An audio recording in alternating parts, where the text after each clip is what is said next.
بالعشرة الطويلة بنعرف عيوب بعض، وعندنا في الأرشيف كده في القلوب والعقول اللي ما بتنساش عندنا أخطاء بعض وذنوب بعض، ما احنا عايشين مع بعض بقى. فلما نختلف مع بعض أنا عايز أطلع سلاح أهتك بيه، عشان مش عارف أتكلم، مش عارف أوصلك وجهة نظري، فأنا عايز أوجعك فأعيرك بحاجة في تاريخك تكسرك. ده قمة الظلم وقمة الشر. سيدنا النبي قال لو سمحت ما تردهاش، لأن اللي بيعير هو اللي هيشيل الوزر. ولو حد عير حد بحاجة لم يمت حتى يفعلها، من عير أخاه بذنب لم يمت حتى يفعله. السلام عليكم ورحمة الله وبركاته. ازيكم عاملين ايه؟ يا رب تكونوا بخير. النهارده جايلكم بفيديو جديد، بس قبل ما ابدا الفيديو بتاعي حابه اقول لكم ان انتوا وحشتوني جدا جدا، وبجد حابه اشكركم على كل الكومنتات اللي جات لي على الفيديو اللي فات. بجد ربنا يخليكم ليا يا رب، يديمكم في حياتي العمر كله، اللهم امين. يلا بقى كده نقول بسم الله ونبدا الفيديو بتاعنا. اول حاجه بدات اعملها كده، انا دخلت على المطبخ وجبت البخاخ بتاعي، حطيت فيه شويه كوريكس الوان وشويه ميه، وقلت ان انا ايه ده هيكون الحاجة الأساسية ان انا هشتغل بيها في غرفة النوم بتاعتي. بصوا الدبابيس اللي انا وريتها لكم دي دبابيس للطرح. طبعا كلنا عارفين الدبابيس التقليدية اللي احنا كنا بنجيبها كانت بتبهدل الطرحة وبتخرمها كده وبتبوظها. بس دلوقتي عملوا الدبابيس اللي انتوا شايفينها معايا دي، حلوة جدا جدا يا بنات. انا بستعملها في اي طرحة بلبسها، بجد حلوة جدا وعملية جدا وبتحافظ على الطرحة وما بيجرالهاش اي حاجة خالص.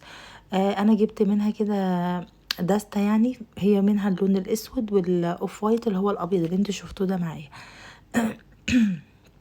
اسفه على صوتي، بس صوتي مش فاهمه في ايه الفتره دي، دايما صوتي بيتنبح وبيوجعني جدا زوري، فبجد اسفه استحملوني. بصوا بقى، جيت هنا كده وجبت البطل معايا زي ما قلت لكم اللي هو الكولوريكس الالوان. بدات ان انا ابخ كده على المرايه وعلى الازاز وعلى كل حته في الغرفه عشان اطلع بالنتيجه التحفه اللي انا طلعت بيها. اول حاجه كده بدات اعمل ان انا بخيت على المرايه وقلت اظبطها كده وارتبها. قلت بصوا يا بنات، كل جزء بعمله وبخلصه بنضفه كويس جدا الحاجه فيه. بصوا جبت برضو الصينيه بتاعتي دي كنت جايباها طبعا ايه لرمضان وكده، بس حسيت ان هي ممكن تتحط ديكور كده، الم فيها الشامبوهات والكريمات والجونسون والرينيو دوت يا بنات، حلو جدا جدا. ده للعدسات، للناس اللي طبعا نظرها ضعيف زي، على فكره انا نظر ضعيف جدا، يعني انتوا معايا، انا بلبس عدسات عشان بجد نظري ضعيف قوي يا بنات. فانا ما اقدرش ان انا اقعد من غير اللينسز، يعني انا لما بتتقطع مني او بتبوظ او يعني احيانا طبعا الناس اللي هي بتلبسها وكده دايما عارفه ان ممكن وانتي بتلبسيها بتضيع منك، بتقع او بتتقطع منك من ضفرك ولا حاجه. فانا بعاني بجد لما بحس ان اللينسز مش لابساها. ما بشوفش. بجد يعني ما حدش يتريق عليا لو سمحتوا. بصوا بقى، جيت هنا كده على المرايه بتاعتي وبدات ان انا ايه المعها كويس جدا. بصوا يا بنات، المرايه بتاعتي اكتر حاجه بحب انضف بيها المرايه هي المناديل. بجد هي الحاجه الوحيده فعلا اللي بتخلي المرايه بتبرق ومش بتجار معاكي خالص خالص. بدات كده بالمناديل بتاعتي المع كده المرايه واظبطها زي ما انتوا شايفين كده، يعني على قد ما بقدر كنت بصوا كل حاجه كده بلمعها وبروقها وبنضفها عشان احس بالراحه النفسيه. بجد يا بنات والله لاني فعلا الفتره اللي فاتت دي انا اهملت كتير في الغرفه بتاعتي واهملت في الشقه كلها والله العظيم. فقلت لا، انا عايزه كده اظبط وارجع الدنيا كده نظيفه وهاديه زي ما كانت. بصوا بقى يا بنات، كل اللي انتوا سمعتوه ده انا كنت مسجله الصبح. انا دلوقتي ببدا ان انا اسجل من اول وجديد على الفيديو، يعني بحط الصوت دلوقتي على الفيديو الساعه 2 بالليل.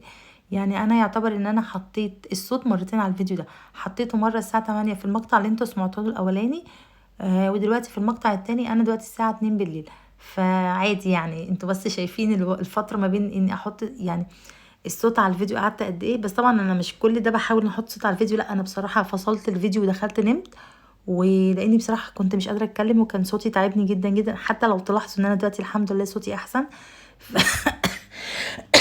اسفه بجد والله، بس الحمد لله صوتي احسن. فقلت ان انا بقى لا، ادام بقيت كويسه الحمد لله احط الصوت على الفيديو، عشان النهارده ان شاء الله انزل لكم كده الفيديو دوت يلحق يعني يحمل وينزل لكم بكره ان شاء الله. يعني بصوا، انا على قد ما اقدر ان شاء الله هحاول ان انا انزل لكم فيديو يوم ويوم لا، انتوا معايا. فانا برضو مش هوعدكم لان انا احيانا بقول كده وللاسف ما بقدرش بصراحه. فلا ان شاء الله باذن الله باذن الله، يعني من غير ما حاجه تمنعني باذن الله هحاول ان انا انزل فيديو يوم ويوم ويوم لا. فانا نزلت امبارح والنهارده طبعا بحط لكم اهو الصوت على الفيديو، وبكره ان شاء الله هينزل لكم الفيديو التاني دوت. بصوا بقى، جيت هنا على المرايه بتاعتي. اكتر حاجه بتاخد مني مجهود في غرفه النوم هي المرايه، لان بجد بتبقى متبهدله الميك اب. بصوا اصلا انا من نوعيه البشر اللي بجد بيهمل جدا جدا في المرايه بتاعته او في الميك اب عامه. لما باجي باخد اي حاجه ما برجعهاش مكانها. يعني انا بصوا انا بقول لكم العيوب بتاعتي فعلا دي فيا، الموضوع دوت بجد بيضايقني جدا.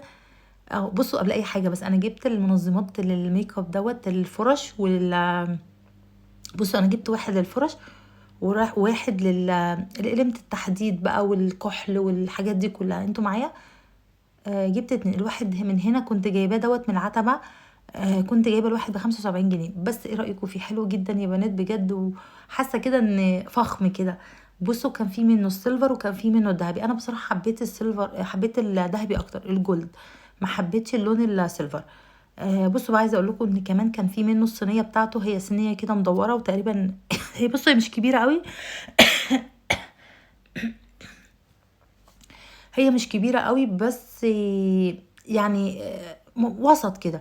بس بصراحة لقيتها غالية، يعني لقيتها عاملة 375 يعني 425.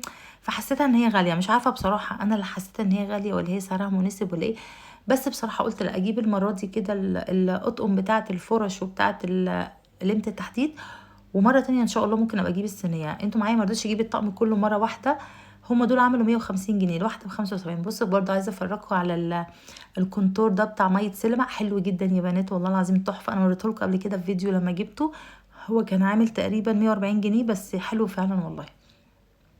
بصوا بقى، بدات كده انظم. بصوا انا من اكتر الناس اللي بيعشق حاجه اسمها ميك اب، بحبه جدا على فكره يا بنات، بحب الميك اب. انا ممكن اصرف كل فلوسي على ميك اب، دي فعلا حقيقه والله العظيم.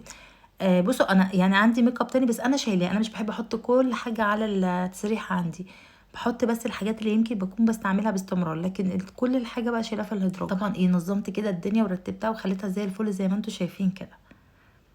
جيت بقى هنا كده على الكومود بتاعي وبدات ان انا برضو بالكوروريكس بتاعي الالوان كده بالبخاخ، وبدات ان انا ابخ كده وامسح بالفوطه بتاعتي. ومسحت بصوا الغرفه كلها خليتها زي الفل والله يا بنات. بصوا يعني اخدت مني مجهود ووقت بس حسيت براحه. يعني بصوا كلنا بنبقى اول ما نيجي مثلا نبدا ان احنا هنروق اوضه او المطبخ او ايا كان من المكان عندك مش نضيف يعني، وراحت عشان تنضفيه وتروقيه وكده، بتحسي ان انت كسلانه وتعبانه ومش قادره تقومي. هي بس الطلعه الاولى مجرد ان انت كده تتنشطي وتقومي تعملي اي حاجه، لا خلاص بجد الحياه بتبقى تمام معاكي، وتحسي ان انت ممكن يعني تقومي بعماره كامله. انا كده بجد والله يا بنات. يعني اول ما ابدا كده هي الطلعه الاولى بس بالنسبه لي بتكون صعبه شويتين 3، لكن اول ما اطلعها كده واحس ان خلاص انا بدات ان انا انضف او اروق، خلاص بقى بتنشط وبعمل كل حاجه في البيت وببقى حاسه ان انا يعني فاهمني تمام، واعمل كل حاجه يعني انضف البيت كله. ومجرد بقى ان انا اقعد كده وارتاح بحس بقى بالتعب. انتوا معايا بجد؟ بحس بقى ان هلكانه وتعبانه ومش قادره اتحرك. فهو احنا كلنا كده، الطلعه الاولى بس هي بالنسبه لنا هي اللي بتكون صعبه، وبعد كده كل حاجه بتبقى تمام معاكي. بصوا بقى يا بنات، في كومنت جالي من متابعه من متابعيني باسم ياسمين، الاكونت بتاعها ياسمين. هي بتقول لي يا هبه اني بص انا هحط لكم عامه الكومنت على الشاشه دلوقتي هيظهر لكم. هي بتقول لي يا هبه انا مامتي تعبانه بقالها 3 سنين، وبصراحه هي تعبت، يعني عندها جلطه وعندها زهايمر، وفي نفس الوقت هي مش قادره يعني توازن بين بيتها وجوزها وولادها وبين مامتها. فهي بتقول لي قولي لي اعمل ايه. بصي انا هقول لك حاجه واحده بس بجد، امك حطيها في المقدمه. امك هي الحاجه الاولى في حياتك، هي من اولوياتك. جوزك ربنا يخليهولك، ولادك ربنا يخليهم لك، بس الام ما بتتعوضش. امك هي الاولى، هي اللي في القمه. انت فاهمه انا عايزه اوصلك ايه؟ امك هي المفروض اللي تحطيها اولى حاجه او اهم حاجه في حياتك، بس كده. اي حد تاني بعديها، اي حد تاني بعديها، حتى ولادك بعد امك. الام ما بتتعوضش. الام لو راحت منك هتتمني ولو يرجع بيكي الزمن وتشوفيها ولو للحظه، والله العظيم ولو للحظه هتتمنيها. هتدفعي عمرك كله عشان تشوفي امك ولو للحظه واحده بس. امك حطيها فوق راسك، حطيها في عينيكي، هي من اولوياتك. وعايزه اقول لك على حاجه، انت برضو كاتبالي في الكومنت ان مفيش دعاء بيستجاب. لا، مفيش حاجه اسمها مفيش دعاء بيستجاب. مفيش حاجه كبيره عن ربنا، كل حاجه ربنا يقدر يعملها في لحظه. ربنا لو اراد شيء ان يكون له كن فيكون. اي حاجه ربنا عايز يعملها هيعملها. ادعي ما تمليش، ادعي وما تمليش. ربنا شايفه ناس كتير جدا وعارفه ناس كتير جدا، انت معايا؟ مفيش حد بيمل ولا بيكن من الدعاء. ادعي ادعي على قد ما تقدري، ادعي، عيطي عيطي وانت ساجده لربنا وادعيه. مين عالم بكره في ايه؟ مفيش حاجه اسمها مستحيله، ومفيش حاجه اسمها دعاء ما بيستجابش، لا. ربنا هو بس حابب يسمع صوتك، حابب يشوفك وانت بتدعي، حابب ان انت تقربي منه، مش اكتر والله العظيم. هو ده رأيي، ان انت دايما تبقي مع مامتك، سيبي اي حاجة تانية. انا عارفة ان هو هيكون صعب عليكي ان انت تقدري يعني توازني بين بيتك وعيالك وجوزك وبين مامتك. انا عارفة ان دي مجهود، وهيكون حاجة صعبة عليكي جدا جدا، بس والله العظيم يعني هتاخدي عليها ثواب عند ربنا. مش قادره اقول لك، كفايه دعاء مامتك ليكي، كفايه ان انت هتبقي بره بيها، كفايه ان انت كده ربنا هيبقى راضي عنك. كل حاجه تانية والله والله العظيم ما ليها لازمه، كل حاجه فانيه فانيه ملهاش اي 30 لازمه. صدقيني دعاء مامتك وان انت تكوني جنبها ده بالدنيا وما فيها. عايزه اقول لك بصي، انا يمكن هدخلك في موضوع تاني، بس يعني هو تقريبا نفس اللي انت بتقوليه دوت. وانا مش عارفه، هو بصي انا هحكي لك قصه كده عن اخويا، ربنا يخليه لي يا رب طبعا.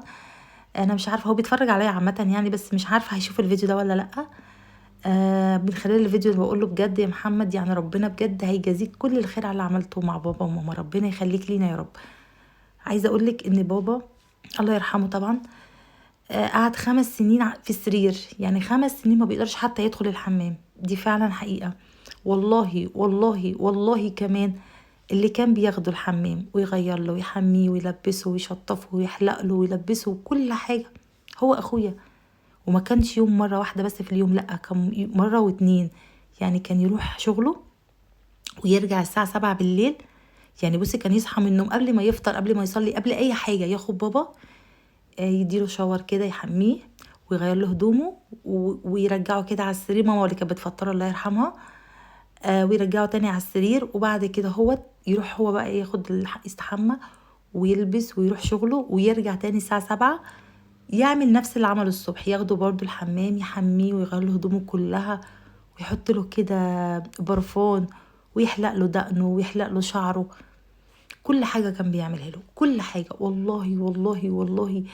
قعد يعني في الاول ماما ما كانت بصحتها، كانت هي اللي بتعمل كل الحاجات دي، بس ماما لما جت تعبت يعني ما كانش في بديل غير اخويا، هو اللي كان بيعمل له كل حاجه. قعد 3 سنين اخويا اللي شايل بابا، فبجد. ويوم ما توفى عايزه اقولك ان بابا كان محمد اخويا الله يرحمه، كان محمد اخويا بيحميه وخلاص، يعني خلص الحمام بتاعه وكل حاجه ودخل جوه بيلبسه التيشيرت، مات على رجله، مات وهو نايم في حضنه.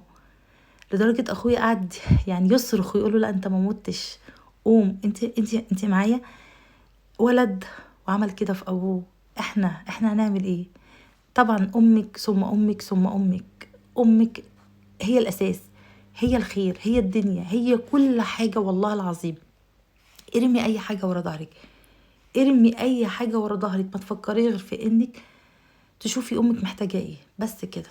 هو ده اللي انا اقدر اقوله لك، وان شاء الله ربنا يشفيها لك يا رب، ويعافيها لك ويخليها لك وتشوفيها كده زي الاول واحسن كمان والله العظيم. وكل اللي انت هتعمليه هيقعد لك في حياتك والله بجد. يوم ما هتحتاجي حد هتلاقي 100 حد يقف جنبك. يوم ما كده تكبري وتتعبي هتلاقي ولادك كلهم تحت رجلك. كما تدين تدان. اللي انت هتعمليه النهارده مع مامتك وباباكي بكره هتلاقي ولادك هيعملوه معاكي. فان شاء الله بجد انا مش هقولك ان انت تزهقي او تملي او تفضلي ولادك وجوزك عن مامتك، لا، اوعي تعملي كده. صدقيني والله العظيم مامتك هي الاساس، هي الدنيا، هي كل حاجة حلوة. انا دلوقتي بتمنى ولو ادفع عمري كله واشوف امي ولو للحظة واحدة، ولو للحظة واحدة بجد. مش قادرة اقولك هي وحشاني قد ايه، مش قادره اقولك الدنيا وحشه من غيرها قد ايه، مش قادره اقولك. بصوا يا بنات انا مش عايزه اتكلم في المواضيع دي، عشان بجد انا لو اتكلمت هنهار وهعيط وهقلب الفيديو. في ناس تدخل تقول لي انت بتدينا طاقه سلبيه، انا مش عايزه ادي لحد طاقه سلبيه، بس انا لما جالي الكومنت ده انا وعدتها ان انا ارد عليها. وعلى فكره الكومنت جاله بقاله كام، يعني بقاله وقت، بس انا بصراحه عشان وعدتها كان لازم ارد عليها. بالرغم ان انا عشان اتكلم في الموضوع ده انا بجد يعني تعبانه جدا وافتكرت ماما، طبعا انا ما بنساهاش ولا حاجه، بس افتكرتها وافتكرت ان يعني اتمنى اشوفها ولو لدقيقه، اتمنى اشوفها بجد ولو لدقيقه. الله يرحمها ويرحم بابا ويرحم امواتنا كلها جميعا يا رب، اللهم امين. آه بصوا نقفل الموضوع ده بقى ونكمل بقيه الروتين بتاعنا القمر دوت. انا زي ما انتوا شايفين كده خلصت غرفه النوم وظبطتها ورتبتها وقفلتها وحطيت ورشيتها بالمعطر بتاعي. بصوا المعطر اللي انا بستعمله فريده بالعود، حلو جدا جدا بصراحه، وريحته بتقعد يعني بتقعد ولو حتى لساعه كده. وبعد كده رحت داخله بقى على الحمام بتاعي، مسكته كده نضفته كويس جدا، برضو حطيت شويه ديتول وشويه كرور، وجبت كده الاسبونشة بتاعتي وبدات ان انا ادعكه كويس جدا. وبرضو دعكت الكابينه بتاعتي برضو كويس جدا كده، لان انتوا زي ما عارفين هي ازاز، فبصراحه يعني مع السخونيه مع الميه الدافيه يعني السخنه بتغير كده وبتدي ايه يعني بتلطش كده معايا، فقلت لا ادعكها. بصوا انا من ساعه ما وضبت الحمام بصراحه ايدي فيه باستمرار، يعني على طول على طول بعمله، يوم ويوم لا، وممكن كمان كل يوم. انتوا معايا عشان بصراحه مش عايزاه يخرب تاني ولا يتبهدل ولا اي حاجه خالص، عايزاه يفضل نضيف كده وبيبرق وبيلمع على طول. جيت هنا كده على الارضيه برضو حطيت شويه اوكسي كده، وحطيت شويه كلور وشويه ديتول، وجيت كده بالمقشه بتاعتي بدات ان انا ادعك الارض كويس جدا جدا ونضفتها وخليته كده بيبرق ريحته كده تحفه. بصي يا بنات، اكتر حاجه بتعرفك البيت اللي انت دخلتيه ده الست بتاعته نظيفه ولا مش نظيفه هو الحمام. دي فعلا حقيقه. ماما الله يرحمها كانت دايما تقولي كده، تعرفي الست نظيفه مش من نظيفه من حمامها. دي فعلا حقيقه. لو دخلتي بصي ممكن تلاقي شقتها كلها ملمومه كده بس هي متكروته يعني مدارياها، لكن الحمام الحاجه الوحيده اللي مش هتعرف تداريه. الحمام الحاجه الوحيده اللي بيبين النظافه، يعني اذا كان نضيف ولا مش نضيف. فاهتم بحمامك، خليه كده دايما بيبرق، خليه كده دايما ريحته حلوه. هاتيله كده يعني عطور حطي فيه، دايما ادلقي فيه فينيك، ادلقي فيه. انتوا عارفين الفينيك انا بحب ريحته قوي قوي بجد، حاجه كده برضو زي الديتول بس ريحته بتبقى قويه جدا، بحبه، بحب ارميه في التواليت، وبحب ارميه كمان على اللي هي بتاعه البلاعه ديت، بحب ارمي فيها الفينيك بجد بيقلب ريحه الحمام. فالحاجات دي اصلا بتنظف الحمام، ارمي دايما كده زي ما قلت لك الحاجات دي في الحمام عندك كده. ودايما بصي يعني خليها حاجه اساسيه، اول ما تصحي من النوم كده خلي سبونشه كده للحمام وادعكي الحمام، اعملي الحوض التواليت البانيو الحاجات ديت، والله العظيم ما هتاخد مني خمس دقايق بس، دايما هيبقى نظيف وبيبرق كده وبيلمع، ودايما هيبقى نظيف وقمر زيك. بصوا هنا كده كنت خلصت الحمام وخليته كده زي ما انتم شايفين بيبرق، وبصراحه بقى قلت يلا بقى بالمره اصور لكم وانا بعمل الغدا كمان. كنت عايزه اعمل بصراحه، بصوا انا عملت جلاش بالسجق، بجد يا بنات جربوه بيبقى طعمه حلو جدا جدا. طبعا كل الناس بتعمل جلاش باللحمه المفرومه وانا بعمله اصلا باللحمه المفرومه، بس بصراحه المره دي حبيت اغير. انا عملته يمكن مرتين قبل كده بيطلع طعمه حلو جدا جدا. بصوا كده، بصوا عايزه اقول لكم على حاجه، احسن جلاش تجيبيه من الفطاطري، يعني من اللي هو بيبيع الفينو، اللي هو اللي بيبيع الفينو، المحل اللي بيبيع الفينو. ده احسن جلاش ممكن تاكليه، لكن اللي انت بتجيبيه مجمد من السوبر ماركت لا، ده وحش جدا جدا. بصي اصلا بيبقى التلج واكله، فبيبقى بصراحه صعب قوي.